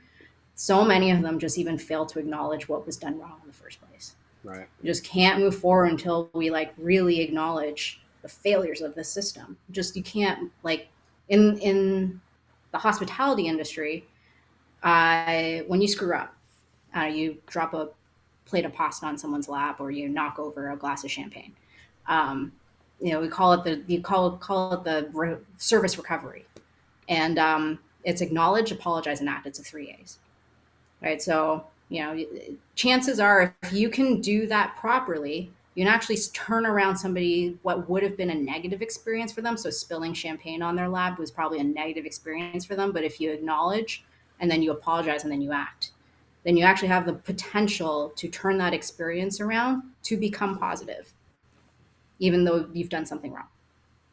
The failure of our industry right now is that we just can't even acknowledge what's wrong. When you've done something wrong. And even if you haven't done something wrong, we've all participated in this system that has done something wrong. And then secondly, then we have to apologize, and then we have to act. And we can't, we're in this place where of those 3 steps, we're still kind of stuck on that first one. So it's really important, I think, for breweries, if they really want to consider themselves to be part of a change, is, even some of the things that are so basic, which is creating a code of conduct to protect your people, the people who work for you and the people who patronize you, right? That's what the code of conduct's for. Having a code of conduct seems to be a bit of a barrier. Having an acknowledgement of the land that your brewery sits on, right? Acknowledging if you have a brewery in Canada and you're occupying space to do so, you've done so on stolen land, period. You cannot acknowledge the land that your brewery sits on, that you're profiting on, that you are serving on, that you are brewing on. If you can't even acknowledge that, you cannot consider yourselves as part of a reconciliation. You cannot consider yourself as part of moving forward and change, right? You cannot acknowledge that this industry has systematically, just stacked itself up against marginalized communities, against women, against people of color, against LGBTQ, against those with disabilities, and against indigenous populations. If you can't acknowledge that the brewing industry has done this, can't move forward. So I can go on, how we can create change, but I really believe that we're kind of stuck in like phase 1. Right. So kind of going back, we're stuck at like the kind of thing. Yeah. And it has to be, that really is, I think of every brewer is on, needs to be called on themselves to really evaluate themselves if they want to consider themselves allies to their people and allies to their consumers. If they want to consider themselves part of moving the industry forward and changing it, at its very basic core, it's acknowledging the land that your brewery sits on and having a code of conduct. That's the basic, right? And then you've got to, when you get to that third phase, which is the act, right? Then you just got to walk the talk, right? And you have to really, truly live and breathe with the aim that you are operating this business and you are brewing beer with the intention for it to be for everybody, which means the way you design your brewery, the way you talk about your beer, the way you hire people, the way you manage people, the way you serve people, like that is, then it permeates the entire operation. And certainly nobody is perfect at it. I think some breweries are really going to be stuck at just stalling. There's breweries that just aren't going to get through the first hoop. A conversation I have a lot with, activists who are in our industry who are doing incredibly difficult, generous work in our industry is that I think we've all kind of come to terms with the fact that real change is not going to happen in our lifetime. We're not going to see it. Like this dream, this blue sky of a fully inclusive beer industry, we're going to put the work into it now, but we're not going to see the fruits of our labor. I think that's going to be for our next generation because, again, this is systemic. Too, I mean, that's the sad part. Yeah, it's an icicle, right? It's like it's an iceberg, right? It is. Yeah. It really is like it is. That is when we look at like systemic, like issues in the institution that they're not going to change overnight. And any brewery that thinks they're going to overnight, change themselves overnight, or the industry is going to change overnight. I think a lot of us want to see small wins. We want to pat ourselves on the back. We want to feel like we're part of something. But I promise you, if we really want to see like the true change and true inclusivity in this business, yes, we can have the little wins and we can chip away at it. So yes, everything that Link Up is doing, which is, again, trying to find opportunities and educational opportunities and trying to invite more people to feel comfortable, working in our industry and feeling supported in our industry. I'm glad that there are some homes for people there to find that. But as like a whole industry, as a collective, we're so far away from it. But and I think it's beyond the brewing industry, right? I always look to music, and if I look at African Americans from Sam Cooke to Kendrick Lamar, you realize the same issues are very much, and everything in between. It's still very much the same issues, and there's been little to no progress. It certainly seems so. Yeah, I wholeheartedly and unfortunately agree with you that I think it's going to take a gargantuan effort. What we're doing, what the discussions we're having are a drop in the bucket of what needs to be done. And I fully agree with you on that for sure. Yeah.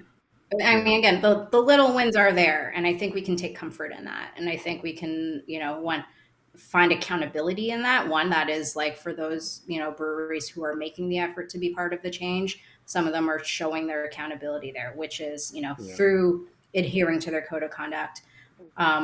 It is, through, having a very focused, hiring effort and people management effort, to create inclusive practices, whether it's through their hiring, whether it's through giving them, development opportunities and walking the talk. I think the wins are there. But and all of that is required for us to again, steer the ship. Yeah. And steer, pretty massive ship that's been anchored for a long time. So I think, efforts like Link Up is everything that we need right now. Right. And it's like finding the breweries that walk the talk to be part of the initiative. That's what we need right now. And then we need those breweries to hold other breweries accountable. We need consumers to hold these breweries accountable, right? And we need to start having, those moments of truth, good experiences, bad experiences. We want people to walk away from this industry or stay in this industry because the experiences are good, right? And not through the, deplorable actions of so many people who have worked in our industry, pushing people out of it when we should be inviting people in. Because that's the only way the industry grows. Yeah. We noticed with Link Up, you made some fantastic points there, because when we found, obviously when it started, we had to reach out. So we tapped our contacts. The people we knew were down for the cause. They were like, no doubt, let's go.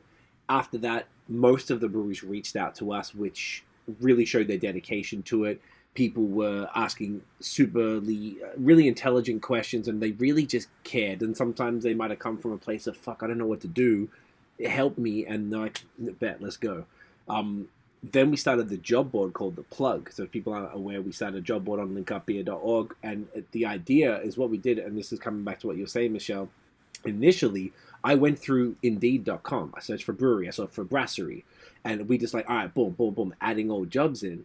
Took us hours to do all of this. And then Jacob and I were talking, and Jacob said, what if that brewery that we're promoting their job isn't down for the cause, isn't open to a diverse workforce, isn't acknowledging the issues? And we're like, it could be putting people in a position where they're applying for a job where maybe it's not.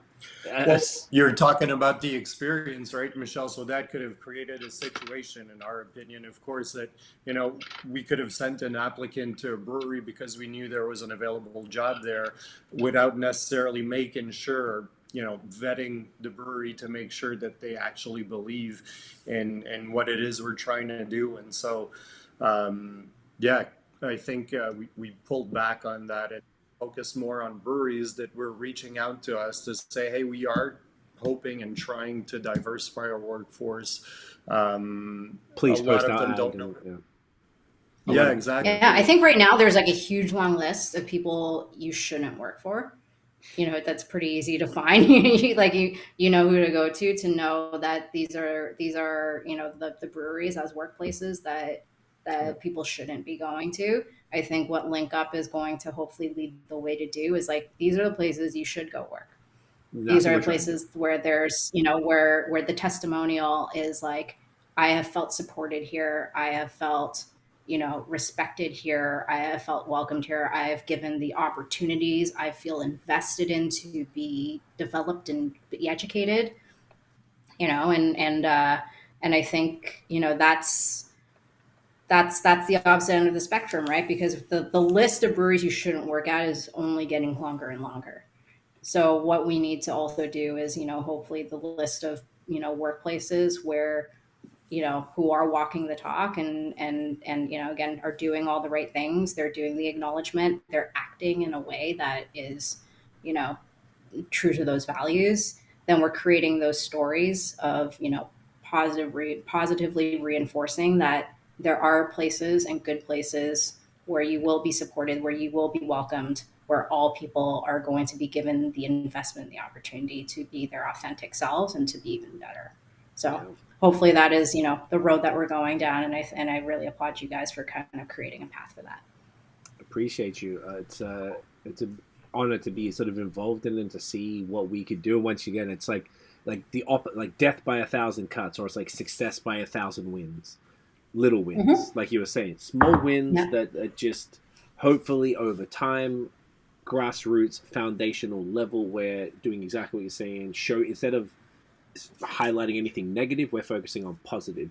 If you're with us, let's work, and the people we've been dealing with are just always down, and I know it's very like, it's a lot of joy, I guess, and Jacob will really agree with that. Like, I feel for all of us, like, to be involved in this, because we know this is not some sort of like performative thing. Like, we all know, like, we want, Jacob's a part of the industry, I'm adjacent to the industry, Michelle, you're in the industry, we want this shit to work. Like, we love it, and it's the only way forward. And one thing we try to focus on as well, and why we shifted from, just broadcasting jobs at large and focusing on breweries that actually reach out to us, is, like you said, they need to walk the talk. It needs to be like a real, genuine approach and intent. And then one thing we're hoping that will come from this is making the brewing industry and the brewing culture and community less intimidating for people to come into. So we're trying in different ways. We're not professionals at this, so it's a very honest effort. We always said, it's not going to be a Picasso, but we're definitely trying to create those experiences, those fun experiences for people, to where they can connect. My introduction to craft beer, like you, was the sense of that's one word Camaraderie. I have trouble with. Camaraderie. Beyond the beer, that was even more. I think I would have stayed on to beer as a consumer based on the quality of the products and the wide ranges of styles and whatnot. But to actually choose to leave my career and pursue a career in beer was mostly for that stuff. And I'm fully aware that I, benefited from my white privilege and whatnot, whether it be the levels of financing or being able to contact people in beer. But we're truly hoping to make our experience in beer synonymous with everyone's experience in beer. So yeah, it's been. I have to ask one question. I can't have an advanced Cicerone and not ask this. What would be, and I have to remove the beers from the brewery you work for, and just for sake of conversation, we'll remove Sierra Nevada Pale Ale because that would be an easy answer. But what would you say? So 2 questions. What would be your perfect or most sort of beer that works well with food in multiple scenarios? And what would be your desert island beer? That was the old school Sorry, BOS the questions. Bourbon County's hitting. Oh, that's a tough one. So, in terms of like versatility, um, like that can pair with all different styles of beer. Uh, for me, is like the almost like the cheat answer. Like if you ever have to like write an exam and like create a food pairing, is that I'd say 8 times out of 10, like a saison is going to do it for you, right? So saison just has at just enough complexity, but still enough sessionability to be really versatile with pairing with beer. You have like the spiciness of the Belgian yeast. If it's something that's got a little bit of like an extra like a Brett and a funk and some like complexity to it, you're going to have a little bit of fruit to it. You're going to have a high level of effervescence, which generally pairs really well with food. So saisons in general, I gotta tell you, I haven't had like a craft brewed saison that's like knocked me off my feet in like a few years. But I know I'm not supposed to say one from my own brewery, but Goose Island Sophie, I miss it dearly because it really was the perfect one for pairing with food. But if you can get your hands on Dupont, like I consider myself like a classicist, right? Like I joke that as a Cicerone, like you're classically trained. So you're trained on like the classics, like a musician, as you were saying, right? So like you have like people who are like trained on I consider myself kind of like classically trained when it comes to beer. So that is a style. And then the other one I'd say, Desert Island would be really tough. It'd either be, oh boy. um, I mean, there's some stuff that I like really have been like digging lately. Is like and I've loved for a long time. You can't get it often, but like an Australian sparkling ale. Coopers. Is Yeah, like Cooper's, and that was the first time I ever had one was Cooper's, and that was also at the Beer Bistro. And it's not exactly the same, but a really lovely version of something that's close is Anderson in Ontario have a New Zealand lager, and that was like a real go-to over the summer. And it's been a hot summer, and it had a lot of those kind of obviously New World characteristics to it. Didn't have that like Cooper sparkling yeast characteristic, but it was pretty darn close, and it's really refreshing. It's really great. My all-time probably favorite styles would be somewhere in like the Fest beer Vienna lager. I'm a sucker for anything that's got some Munich in it. If it's got a little bit of like Munich chew, I'm a big fan of that. So if I had to kind of live the rest of my life drinking one style, it might be that. Very good. And I mean, lately, I tell you, this is actually what I've been drinking when I wasn't drinking. I've been just this pale ale, like not a non-alc, but I've been big fan of drinking non-alc pale ale. And again, pairs really well with food. Honestly, I mentioned like IPA with carrot cake. First time we ever did it wasn't with an IPA. We did it with Sierra Nevada pale ale, and it was with my study group with Cicerone. And we got like, you got to get like not fancy, like boutique carrot cake. You got to get like the greasy Like from like supermarket. the Metro. Yeah, like you got to get like the Metro. Cheese dress, Or cream cheese dress. cream cheese. Yeah, cream Okay. cheese. If you go to Costco and you get like the big carrot cake with the little tiny carrots like that are in the frosting with the cream cheese on it. Okay. Nice greasy carrot Perfect. cake. And What kind of go IPA? with like, so you want it to be like they're straight up Like West American Coast? IPA. American IPA. Yeah, like American IPA. So you want like Goose IPA, Lagunitas. Like it will go well with Sierra Nevada Pale Ale too, but get like your like tried and true. If it's Ontario, like do it with Mad Tom, do it with like Crazy Canuck. but like you want a straight up, really solid, classic American IPA, and then like the greasiest carrot cake ever, and it's I so love it. good. I'm Yeah. a carrot cake guy, so I'm definitely trying that for Oh sure. yeah. Yeah, It's like absolutely. it's a classic like Randy Mosher trick. So if anybody's ever like getting into beer first time, tell them to read Tasting Beer by Randy Mosher. He's the that's the first step. Okay. And it's in the book, but IPA and carrot cake, and it's actually really good with that Harmon's Jack Pine pale ale. Um, I'm doing a and podcast. I'm doing a podcast in the coming weeks with a blog writer for BOS, and we're doing it on West Coast IPAs, and some of the best West Coast IPAs I've had in Canada are from Saint-Guillaume Baron, and they're just insane. So I think for that episode, we're gonna get a couple West Coast from Jacob from Saint-Guillaume, and we're gonna get like, I don't know, like Headstock from Nickelbrook or Lone Pine from Sawdust or something, and have just like a bunch of them. And I think I'm gonna tell Nate now, and they'll be like, "Yo, let's get a carrot cake." Go get that, and we'll eat the carrot cake with the West Coast throughout the different styles of West Coast that we're going to have in the pod. I think that'd be amazing. They're probably a little more hectic than what you're referring to because they're going to be varying in ABVs and sort of thing. But I feel like we'll get the point. That sounds fun. Yeah, like really good balanced IPA. Perfect meal for it is if you do like curry and chips, and like not too spicy of a curry, but you do like British style like curry on like French fries. Did it last year with a couple of friends where you just have like curry and chips, and then you have the carrot cake, and you just drink IPA through the whole thing, and it's absolutely bonkers delicious. All right.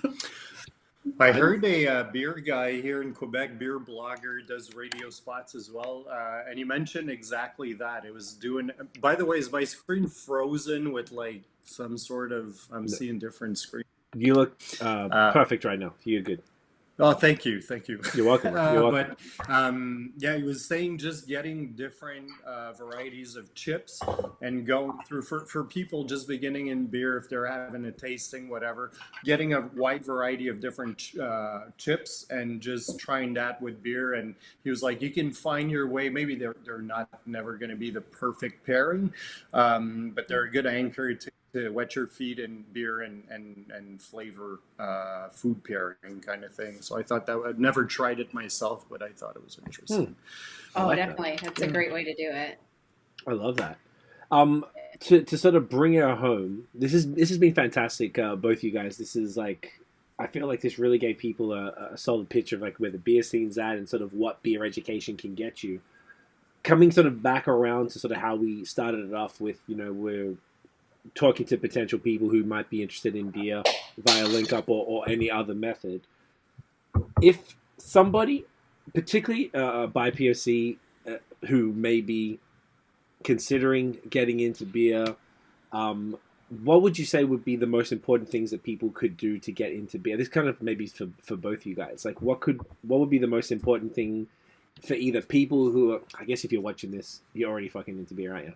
But okay, so say people are watching this and they want to encourage their friends to get into beer. Like, what would be the most important thing that people can do, whether you're in the industry or not, to introduce somebody to beer or to encourage people to, not to drink, but, if they're already drinking, be like, hey, man, well, have you tried this? Is there anything that would be, like, best practices to most successfully introduce people in that give them that Sierra Nevada moment? Yeah. So I think even the conversation we just had around food, I think that's an incredible way to bring people into it, right? Pairings. So one of them is pairings. Because what pairings do is that, again, if you like knock it out of the park with just a magical pairing that we know that, makes the beer taste better, it makes the food taste better, that is an excellent way to do it. Especially if, when somebody tells me they don't love IPA, because probably somebody said like, oh, this beer's amazing, and just gave it to them, and they've never had anything that bitter before in their life, and they've just been completely turned off of it and they don't love it, right? You can also equate that to people who say like, I don't like blue cheese because blue cheese is too stinky or blue cheese is too pungent, right? What happens if you put blue cheese on a nice piece of toasted bread with a little bit of like an apricot jelly, right? And you have that sweet, and you have the bread that's going to, going to pair with the malt of the beer, and you have that sweet that's going to counteract the bitterness in the IPA, and then it also is going to quell the pungency of the blue cheese, right? And the bitterness in the IPA is going to do that as well. You've now taken someone who doesn't like IPAs or a person who doesn't like blue cheese, and that pairing, and what that pairing does is it cancels out the most kind of pungent or the most assertive things in both of those, and cancels them out and allows all the other nuanced characteristics, right? Because like blue cheese is beautiful, right? It's like, it's earthy, it's mushroomy, it's slightly acidic, it's creamy, it's got this great texture to it, it's almost floral, right? But you if you can't get past the pungency, you don't experience that. Same with IPAs. IPAs can be, delightfully fruity and floral and earthy and resinous. But if you can't get past the IBU, then you're never going to enjoy those things, right? So you can take this person who doesn't like blue cheese, or you can take this person who doesn't like IPA, but if you can find a way to like marry those things together, you can actually change somebody's mind about how much they like it, right? So the food piece is like a really great way, right? If you're looking for an opportunity, if you have the opportunity to do that, the food piece is like really, really good. The other thing is, if you have the opportunity to introduce somebody to beer or to change their mind about beer, you have to care about them and what they're looking for and what they're going to enjoy. You have to ask questions. You have to make a meaningful recommendation based on the palate you have, which is the 100 different styles of beer that exist in the world, and the one person who you're trying to change the mind for. So what do you normally like to drink? What do you like? What do you not like? And then let me find you something that is kind of within that laneway that is going to hopefully stretch your boundaries a little bit without turning you off. So part of it is just, you have to be meaningful to that particular person. You have to care about what they need and the situation that they're in, the occasion that they're drinking in, and then connecting that with what you know about beer and beer styles and connecting those dots together. So I say that, when we're training retail employees, when we're training people who sell and serve beer, like bartenders and servers, is that you need to care about the guest, and you need to understand the guest, and you have to ask questions. It's almost just connecting the dots. There's like solving a mystery. And it's like, if you can care enough about them and ask the right questions, and you know enough about beer, you can really connect those dots together. And so the food pairing piece, I think, is a great gateway to, to bringing people into appreciating beer by the way it goes with food. And that's for me, passion point. It's my favorite way to do it. It seems like the best way. Yeah, dude. Yeah, for me, I would say I would encourage people to go out and visit local breweries. Just get a feel for the individuality that goes into different beers and how they can be approached and interpreted. And that sort of helps demystify, the sort of one-track mind some people may have about beer. Growing up, just immersing myself in hip-hop culture, I understood that there were many elements that made up the culture, and not just music or not just b-boying or whatever. And I feel the same way about beer. I feel like the pub culture is a bit lost, and a lot of it maybe so by craft beer in general, not breweries per se. I don't want to point a finger at any specific entity, but I think it's been going online more and more, and we see people walking up at the brewery with their phone up to with Untapped open, and Untapped leads them to believe that all of our higher ABV beers are best beers, which couldn't be further from the truth. So I think sort of bringing back people to experience pubs, experience the individuality of each different breweries, and really realize how wide it can be and how differently it can be interpreted between different spots. And those are usually something you can do during one afternoon or one evening or one weekend. I think it's probably something we've all done at some point, traveling for beer and just taken part in the whole experience that any given brewery will give us, and that's definitely what brought me into the craft beer industry. Yeah, it's something I've been preaching ever since. I think so. Yeah, visiting local breweries, seeing how people approach styles and their own different individualities, and then I strongly encourage consumers to figure out what it is they like and don't like about every different beer styles and or approaches. Love it. Absolutely. I think that individual piece of it is that if you understand what you like and what you don't like, and the industry welcomes you for your particular unique, set of like Yeah, interests of like what you like and don't like, because if you want to grow inclusion, people need to feel included, right? And so exactly. instead Yeah. of offering oh, this is the beer everybody likes. Oh, this is the beer that scored high on Untapped, or this is the beer that scored high on Beer Advocate. Well, it's like, well, who's on Untapped, and who's on Beer Advocate? It's probably like a lot of like us. 5% of the people. Yeah, exactly. Yeah, So yeah, absolutely. what everybody likes, or what the existing community likes, and the expectation that that's what everybody should like, is not what's going to create a community of inclusion, right? So it's like, if we are asking questions to understand what people like, and creating experiences where their interests and their likes and their dislikes are included in this, and the opportunity is there, right? There's so much diversity of flavor in beer in our category. It means that we can welcome a diversity of palates and tastes and interests. And so if we can kind of open those gates up to each other, then that's Yeah, how we create more inclusion and participation into the category. Money. that's well said. What a way to bring that home.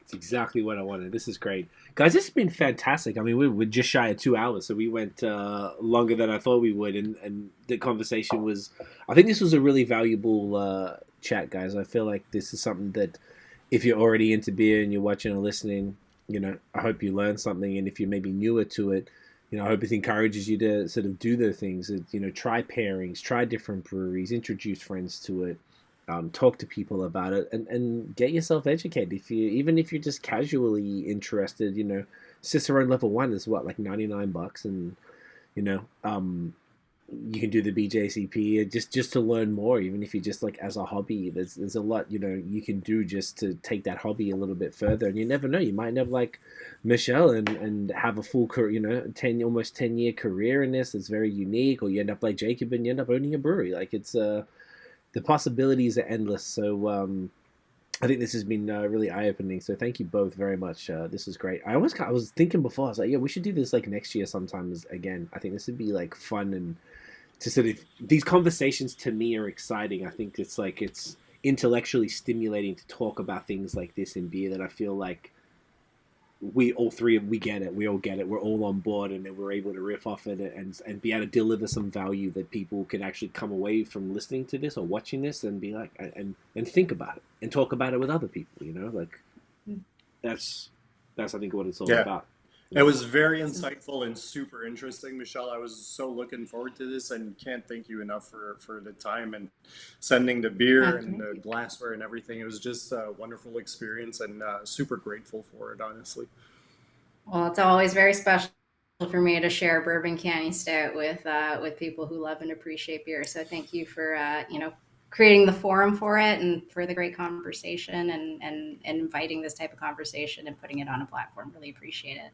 Love it. It's an honor and a privilege. And by the way, this beer, the way that it's opened up just over the last 2 hours, has just been like impeccable. It's this chocolatey, bourbony, vanilla-y, just gloriousness. It's a genuinely spectacular product, and that is, you can't be the OG unless you're the best. So I love it. I'm here for it. I'm going to wrap this up now. Stick around after. We'll wrap up off air. But Michelle, where can everybody find you online?